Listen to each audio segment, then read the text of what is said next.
बच्चों, कैसे आप सभी। आई होप आप लोग अच्छे होंगे। काफी लंबे टाइम के बाद में मैं आज आपके सामने क्लास 7th का जो कि हमारा 7th चैप्टर चल रहा था, transportation in animals and plants, वो टॉपिक हम पढ़ने जा रहे हैं। काफी टॉपिक्स हमारे हो चुके हैं। आज हम जो है हार्ड टॉपिक पढ़ने जाएंगे। अगर आज आप पहली बार इस चैनल को देख रहे हैं तो प्लीज इस चैनल को जल्दी से सब्सक्राइब कर लीजिए और लाइक कर दीजिए और वीडियोस को भी शेयर कर दीजिए। और पहले वाले जो हमारे के पार्ट्स हैं वो आप प्लेलिस्ट में जाके देख लीजिएगा, ठीक है। तो इसी के साथ हम आज का अपना टॉपिक स्टार्ट करते हैं हार्ट के साथ। ओके, देखिए हार्ट क्या होता है। अगर हार्ट को हम सोचे तो अगर मैं आपसे पूछूं हार्ट को हिंदी में क्या बोलते हैं तो आप बोलोगे दिल, ठीक है। लेकिन साइंस की लैंग्वेज में हार्ट को दिल नहीं बोलते हैं, हार्ट को बोलते हैं हृदय, ठीक है। ये आप इसका हिंदी मीनिंग लिख लीजिएगा। Okay, the heart. अब आपको मैं पूछेगा हार्ट क्या होता है। The heart is an organ which beats continuously to act as a pump for the transport of blood, which carries other substances like oxygen, carbon dioxide, food with it. देखिए heart क्या होता है। The heart is an organ. सबसे पहले तो heart हमारा एक क्या है, एक ऑर्गन है, एक हमारे शरीर का अंग है ना। लेकिन ये चूंकि हमारे शरीर के अंदर पाया जाता है, इंटरनल होता है, इसलिए हम इसको क्या बोलते हैं, इंटरनल ऑर्गन भी हम इसको बोल सकते हैं, ठीक है। तो the heart is an organ which beats continuously, और ये क्या करता है, कंटिन्यूसली बीट करता रहता है, ठीक है। जब से एक हार्ट का बनना स्टार्ट हो जाता है, हार्ट पूरी तरह से कंप्लीट हो जाता है, ठीक है, एक मनुष्य के अंदर, एक लिविंग बीइंग के अंदर, तो जब से ये हार्ट जो है बीट करना स्टार्ट कर देता है और जब तक उसकी डेथ नहीं हो जाती तब तक कंटिन्यूसली ये बीट करता रहता है। Act as a pump for the transport of blood. अभी बीट क्यों करता है, क्योंकि इसके बीट करने के पीछे एक मकसद है कि जो यहाँ पंप करना है, किस चीज को पंप करना है, ब्लड को पूरी बॉडी के अंदर ट्रांसपोर्ट करना है। तो उसको पूरी बॉडी तक ट्रांसपोर्ट करने के लिए उसको क्या करना पड़ेगा, उसको पंप करना पड़ेगा, है ना, ठीक है। Which carries other substances like oxygen, carbon dioxide, food with it. और जैसे कि आपके बुक में डेफिनेशन में बस ओनली कैरीज अदर सब्सटेंसेस है, देखिए मैंने इसमें थोड़ा सा ऐड किया, तो ये आप जरूर से लिखिएगा कि जो ब्लड है वो ब्लड को ट्रांसपोर्ट करने की क्यों आवश्यकता है। क्यों, क्योंकि जो ब्लड है वो बहुत सारी चीजों को कैरी करता है, जैसे कि ऑक्सीजन है, कार्बन डाइऑक्साइड है, फूड है, एक्सेट्रा। ओके, ठीक है। अब आता है हमारा location of the heart. Heart हमारा बॉडी में कहाँ सिचुएटेड है, लोकेशन आपको पता होना चाहिए। The heart is located in the chest cavity with its lower tip slightly tilted towards the left. जो हार्ट होता है हमारा वो जो अपनी चेस्ट कैविटी होती है उसके बिल्कुल लोअर टिप पे होता है और कुछ लेफ्ट साइड में होता है, ठीक है। देखिए जैसे ये जितना भी थ्योरी था उसको मैंने अलग अलग हेडिंग डाल के लिखा है ताकि अगर किसी भी तरह के आपके क्वेश्चन पुट अप हो तो आपको आसानी से उसका आंसर देने में कोई प्रॉब्लम ना हो, ठीक है। नेक्स्ट हमारा टॉपिक आता है structure of the heart. Structure of the heart बच्चों ये समझना बहुत ही जरूरी है। जैसे कि आपके बुक में बहुत ही अच्छा सा एक हार्ट का डायग्राम है, वो डायग्राम भी आपको बनाना सीखना है रफ कॉपी के अंदर पहले, क्योंकि फेयर कॉपी में तो आप बनाते ही हैं, लेकिन आपके एग्जाम में भी जब आपके पास में टॉपिक आता है कि स्ट्रक्चर ऑफ द हार्ट आपको लिखना है, डिस्क्राइब करना है, तो आपको उसका डायग्राम भी बनाना है, ठीक है। अब देखिए क्या होता है अपना structure of the heart.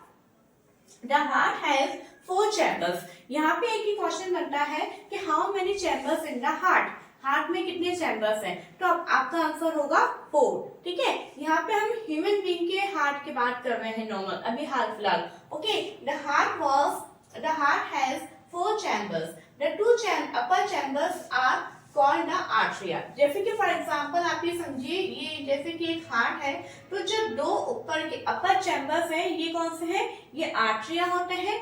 And the 2 lower chambers are called the ventricle. और जो नीचे के 2 लोअर चैम्बर्स उन्हें हम क्या बोलते हैं, वेंट्रिकल्स बोलते हैं। ये आपको ध्यान में रखना है। अभी जैसे आपके बुक में ये जो डायग्राम है functioning of the circulatory system का जो ये डायग्राम है, वो डायग्राम बच्चों ये आपकी बुक में इस तरह से जो मैंने लिखा है, R A means right atria, LA means left artery. ये मैंने अपनी सुविधा के लिए और आपको समझाने के लिए ये लिखा है, ठीक है।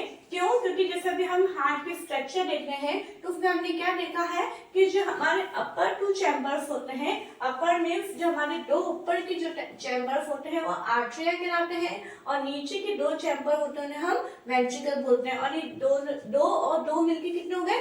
4।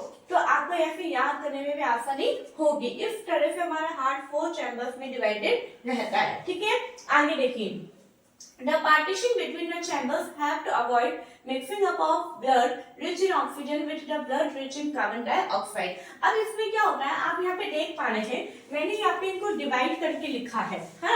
एक तरह से जैसे अभी जैसे अपने घर में कमरे होते हैं, है ना, बेडरूम होता है, ड्राइंग रूम होता है, तो क्या बेडरूम ड्राइंग रूम सब एक साथ होता है? नहीं, बेडरूम और ड्राइंग रूम के बीच में एक वॉल होती है ना। किचन है तो किचन और बेडरूम के बीच में एक वॉल होती है, वो उनको सेपरेट करता है उन चैम्बर्स को। इसी तरह से हार्ट में भी जैसे राइट आर्टरिया और ये राइट वेंट्रिया के बीच में क्या है, ये चैम्बर है, मतलब ये आपस में मिक्स ना हो जाए। अब मिक्स क्या नहीं हो जाए, क्योंकि हमने पढ़ा था कि जो यहाँ पे भी मैंने लिखा है कि जो हमारा ब्लड है वो ऑक्सीजन भी कैरी करता है और कार्बन डाइऑक्साइड भी कैरी करता है ना। अब आप ये सोचिए, और हमने ये भी पढ़ा था कि जो हमारी आर्टरीज होती है वो ऑक्सीजन रिच ब्लड को कैरी करती है, और जो हमारी वेन्स होती है वो कार्बन डाइऑक्साइड रिच ब्लड को कैरी करती है। तो अगर यहाँ पे हार्ट में सारा ब्लड एक साथ ही मिक्स हो जाएगा तो ऑक्सीजन वाला ब्लड और कार्बन डाइऑक्साइड ब्लड वाला सब मिक्स हो जाएगा, तो बहुत प्रॉब्लम हो जाएगी, है ना। तो इसीलिए इनको सेपरेट करने के लिए क्या किया जाता है, इनको चैम्बर्स को इनका पार्टीशन बनाया जाता है, इनके पार्टीशन को इनको किया जाता है, अलग अलग तरीके से डिवाइड किया जाता है ताकि इनका ब्लड आपस में मिक्स ना हो। ठीक है, अब जैसे अभी आपके 7th क्लास के लेवल में थोड़ा सा ही है, बाकी थोड़ा सा मैं बता देना चाहती हूँ, इनके बीच में एक तरह से होल्स वॉल्व बने हुए होते हैं ताकि अगर ब्लड को ऊपर से नीचे या इधर से जाना होता है तो इस वॉल्व के द्वारा ये अंदर बाहर होते हैं। ठीक है, अब देखिए, अब यहाँ पे आपको ये थोड़ा सा जब ना हार्ट का स्ट्रक्चर है वो आई होप आपको समझ में आ गया होगा। ओके, अब हमारा नेक्स्ट टॉपिक आता है functioning of the circulatory system. ये सारी हेडिंग्स मेरी टीवी है, तो मैं ये चाहती हूँ कि आप कॉपी में जरूर से इनके नोट्स लिखिए ताकि आपको बहुत हेल्प हो जाएगी। Functioning of the circulatory system का मतलब क्या होता है कि सर्कुलेटरी सिस्टम का ही अभी हम पढ़ रहे हैं, है ना, कि हार्ट से लंग्स से सारा ब्लड कैसे हमारी पूरी बॉडी में फ्लो होता है, कैसे ब्लड लंग्स में जाता है, कैसे हार्ट में आता है, इस पूरे सिस्टम को ही हम क्या बोलते हैं, सर्कुलेटरी सिस्टम। तो इसका फंक्शनिंग कैसे होता है वो मैंने इस डायग्राम के द्वारा, जो कि आपके बुक में भी है एनसीईआरटी में, वो मैंने उसके यहाँ पे बनाया है, उसके द्वारा हम थोड़ा सा समझने की कोशिश करते हैं। ठीक है, the direction of the blood flow from the heart to the lungs and back to the heart from where it is pumped to the rest of the body। अब देखिए, आपके बुक में बस इतना ही दे रखा है, इसमें मैंने कुछ भी ज्यादा नहीं लिखा है। ओके, लेकिन मेन हमें इन 4 लाइनों को भी समझने की बहुत जरूरत है। कैसे, क्या लिखा है, थोड़ा थोड़ा सा वर्ड हम देखेंगे। The direction of the blood, direction जैसे आपको एरो दिखाई दे रहे हैं, ये एरो, तो ये जो डायरेक्शन इसमें शो किया हुआ है उसी के अनुसार ब्लड फ्लो होता है। अब देखिए कैसे, the direction of the blood flow from the heart to the lungs। ये हमारा हार्ट है, ठीक है, ये हमारा क्या है बच्चों, हार्ट। तो हार्ट से जो हमारा ब्लड है वो लंग्स में कैसे जाता है हमारा, ये पल्मोनरी आर्टरी के द्वारा लंग्स में जाता है ब्लड। ओके, फिर लंग्स से कहाँ आता है, पल्मोनरी वेन के द्वारा हमारे ये हार्ट में आता है ब्लड। आ रही बात समझ में। फिर यहाँ से ये ब्लड जो है हमारा आर्टरीज के द्वारा हमारा पूरी बॉडी में जाता है, और यहाँ से हमारा जो है वेस्ट वाला यानी कार्बन डाइऑक्साइड वाला ब्लड वेन्स के द्वारा हमारे जाता है राइट वेंट्रिकल में, यहाँ पे फिर पल्मोनरी आर्टरी के द्वारा ये लंग्स में जाता है।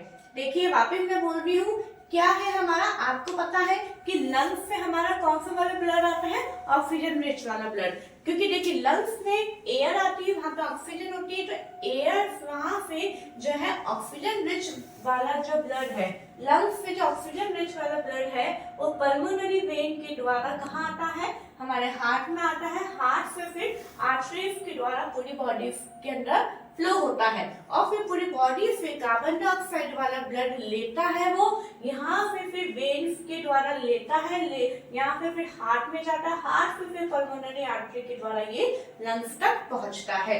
तो यही इस चीज को केवल 4 लाइन के द्वारा आपके इसमें दिया हुआ है, वही आपको समझना है। क्या दिया हुआ है, वापस रिपीट कर रही हूँ। The direction of the blood flow from the heart to the lungs and back to the heart. सबसे पहले हार्ट से लंग्स में जाता है, वापस ये हार्ट में आता है, from where it is pumped to the rest of the body. फिर ये लंग्स से जब ब्लड हार्ट में आ जाता है तो यहाँ से पंप किया जाता है पूरी बॉडी के अंदर। ठीक है, ये आपका फंक्शनिंग ऑफ सर्कुलेटरी सिस्टम हो गया है। हमने स्ट्रक्चर भी पढ़ लिया है और हमने क्या क्या पढ़ा है, लोकेशन ऑफ द हार्ट भी हो गया और हमारा हार्ट क्या है उसकी डेफिनेशन भी हो गई है। ठीक है बच्चों, इसी के आगे हमारा एक और टॉपिक है हार्ट बीट, लेकिन मैं चाहूंगी कि इससे पहले आप इसका स्क्रीनशॉट ले लीजिए या फिर आप इसको अभी वीडियो को आप रोक के आप इसके नोट्स लिख लीजिए। ठीक है, 1 मिनट का टाइम आपको दिया जाता है।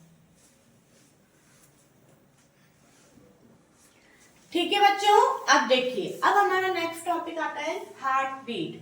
हार्ट बीट का मतलब क्या होता है, the wall of the chambers of the heart are made up of muscles. सबसे पहले बात तो हमें पता होना चाहिए कि जो हमारे हार्ट का जो मसल्स, जो चैम्बर्स होते हैं, उनकी जो वॉल होती है वो किसकी बनी होती है, मसल्स की बनी होती है। तो यहाँ पे आप ये रुक के मैं ये बताना चाहूंगी कि आप ये भी कह सकते हैं कि जो हार्ट है हमारा, वो heart is a muscular organ. Heart कैसा ऑर्गन है हमारा, मस्कुलर ऑर्गन है, यानी हार्ट में कोई भी प्रकार की बोन नहीं पाई जाती, केवल एक पूरा मसल्स का मांस का वो बना होता है। ठीक है, तो जो उसके चैम्बर्स हैं उसकी वॉल भी किसकी बनी होगी, मसल्स की बनी होगी।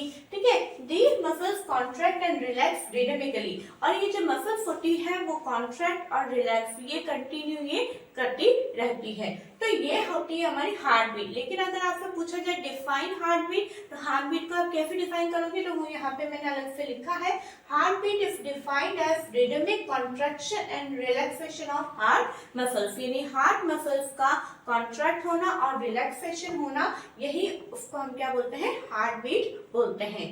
ठीक है, remember that heart beats continue every moment of our life, ये हमें हमेशा याद में रखना है। जैसे कि मैंने शुरुआत में बताया था कि जब हार्ट का निर्माण हो जाता है, पूरा बन जाता है, जब से वो बीट करना स्टार्ट करता है, जब तक एक व्यक्ति की डेथ नहीं हो जाती, जब तक वो कंटिन्यूली बीट करता ही रहता है। तो यहाँ पे यही बात वापस रिपीट हो रही है कि हमें ये बात याद रखनी है कि हर एक एवरी मोमेंट हमारी पूरी लाइफ में हार्ट बीट करता रहता है। ठीक है, अब हमारा नेक्स्ट टॉपिक आता है स्टेथोस्कोप। क्या होता है ये stethoscope? A doctor uses the stethoscope as a device to amplify the sound of the heart. देखिए, जो हमारा हार्ट में जो रिदमिक एक साउंड जो निकलता है, जब हार्ट बीट करता है, एक तरह से बीट करता है, तो इसमें से एक आवाज निकलती है।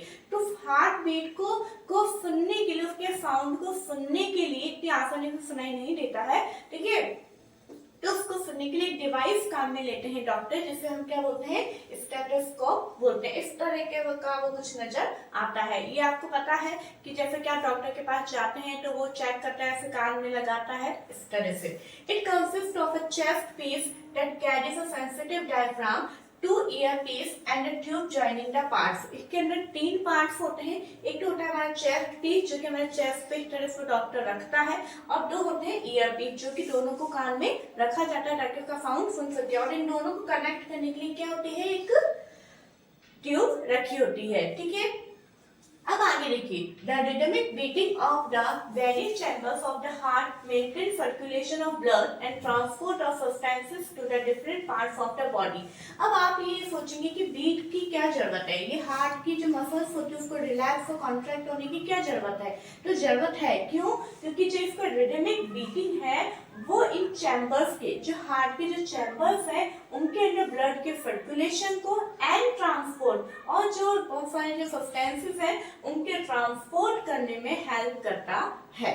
ठीक है, अब आता है हमारा next topic, in sponges and hydra. अब ये तो हमारा हो गया ह्यूमन बीइंग का और कुछ लिविंग बीइंग्स का, लेकिन कुछ लिविंग बीइंग ऐसे होते हैं जिनके अंदर सर्कुलेटरी सिस्टम की कोई नीड नहीं होती है। जैसे देखिए, they do not possess any circulatory system.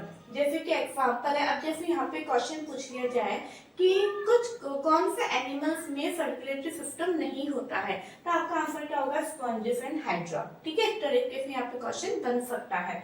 तो स्पॉन्जेस एंड हाइड्रा के अंदर सर्कुलेटरी सिस्टम की जरूरत नहीं होती है। The water in which they live brings food and oxygen as it enters their body. और जिस वाटर के अंदर ये रहते हैं उस वाटर के द्वारा ये ऑक्सीजन और फूड को अंदर एंटर होने देते हैं। The water carries away waste materials and carbon dioxide as it moves out. और वाटर के द्वारा ही जो इनकी बॉडी का वेस्ट मटेरियल और जो कार्बन डाइऑक्साइड होता है वो उसको ही अपनी बॉडी से बाहर रिमूव करते हैं। ठीक है बच्चों, तो आज हमारा जो है हार्ट का टॉपिक यहाँ पे कंप्लीट होता है। नेक्स्ट टॉपिक अब हमारा एक्सक्रीटरी सिस्टम है, जो कि हम नेक्स्ट वीडियो में बहुत जल्दी मैं आपके सामने लेकर आऊंगी। लेकिन अगर आपको ये वीडियो अच्छी लगी है तो प्लीज इस वीडियो को ज्यादा से ज्यादा लाइक करें, शेयर करें, सब्सक्राइब करें। Thank you.